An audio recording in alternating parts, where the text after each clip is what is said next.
Jeanette, Vega, we're so delighted to have a conversation to speak to you at this particular time. Firstly, to be able to congratulate you on your appointment to the administration of President Boric. It sounds so extremely exciting for us from the outside, the election of such a young president at such an important time in Chilean politics. Seems like a real opportunity. Perhaps you could talk a little bit about that, and then more specifically, your appointment as Minister for Social Development and Family.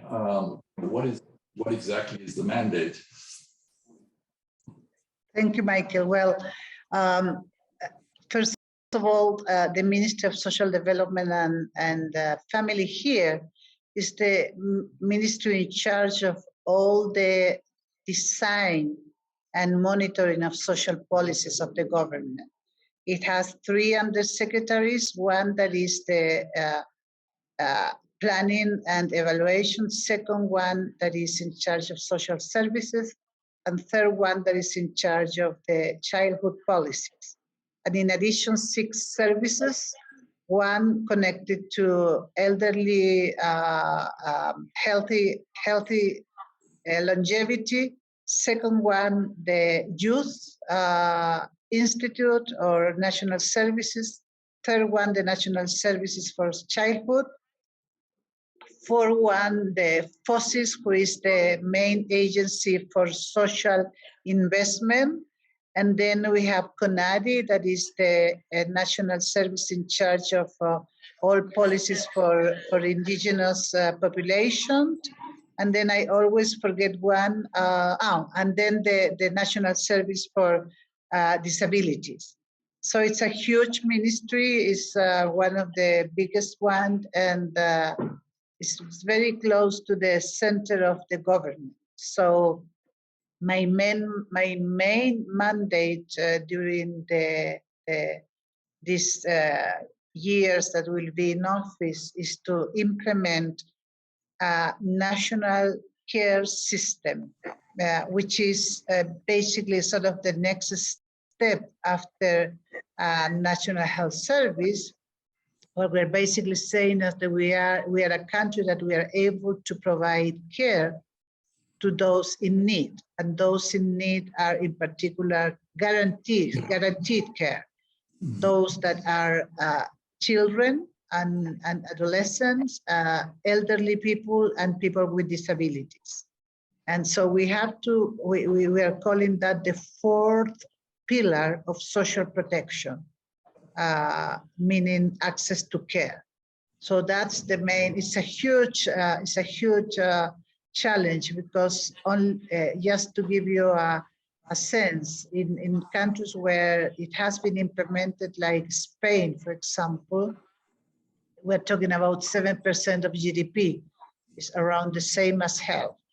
So that's what we have to do. We have to decide it. We have to design the law that we need to pass to reform all the services that need to connect to this, and then begin the implementation. So that's the first one. And then the second one that I'd like to say is that we do have to contribute to have sort of an e-Chile, meaning that all the databases that are in the country that relate to social services are part of the integrated data clearinghouse, and that is also part of my portfolio. And lastly, all the investment in Chile that have social implications go through our system to be approved, and after we approve them, then they'll get the financing to be implemented in all the regions. So that's basically, it's a little little challenges. My goodness, it sounds like a huge load. It also sounds like the kind of initiatives that need to involve other ministries across government is Yeah, we do have an interministerial committee that is mandatory, and then in that ministerial committee, all the ministers decide what are the priorities for investment and for policies, and basically what is the roadmap for the country. We present basically what is the roadmap, and then it is approved by the interministerial committee. Mm-hmm. So this is not your first go around in government by any manner of means. This is fairly familiar territory for you. What do you bring from your prior experience as Deputy Health Minister and other roles in government over the past number of years? What do you think you have learned that you can bring to this situation now? Well, I think that what we can bring to the situation is mostly what are the things that you need to avoid more than what are the things that you need to do. And that's one. And then the second one that I think we bring to government is that in order for policies to be successful, as you rightly said in the program, it is in fact 10% planning and 90% implementation. And I lived that. So a 90% implementation means implementation at the floor level, implementation in real life and in real time. Right. Yeah. Yeah. Well, I'm glad that all your years in the ministerial forum have given you that insight anyway.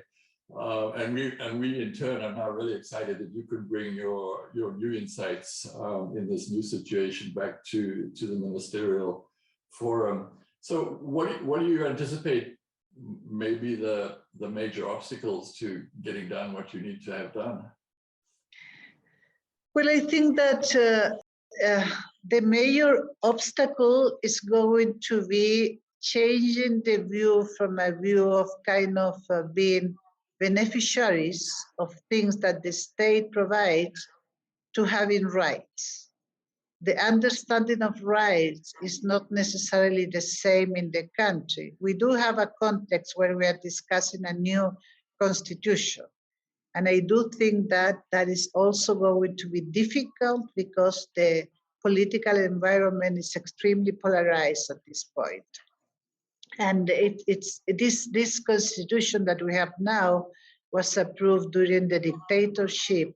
So it is a constitution that maintained the privileges of 10% of the population, basically, and going through a democratic process where the people that are preparing the constitution are citizens that were selected by voting of the population. It's not something that the elites are very happy, because you know, when you transfer power, those that are being left out of power are not very happy. So I think that is the main issue right now in the country. Yeah. Well, as I said, we are excited to have one of our own, so to speak, in this important position now, and to have you continue to inform both the Ministerial Program Advisory Board and, of course, the ministers themselves. We look forward to that very much, and wish you everything of the best, Jeanette. Thank you so much, Michael. And as you know, I am very committed to the program, and I've been extremely happy to participate in it. In fact, I'm staying on only a couple of prior engagements, and this is one that they really want to keep. So well, we're very grateful. Thank you, Jeanette.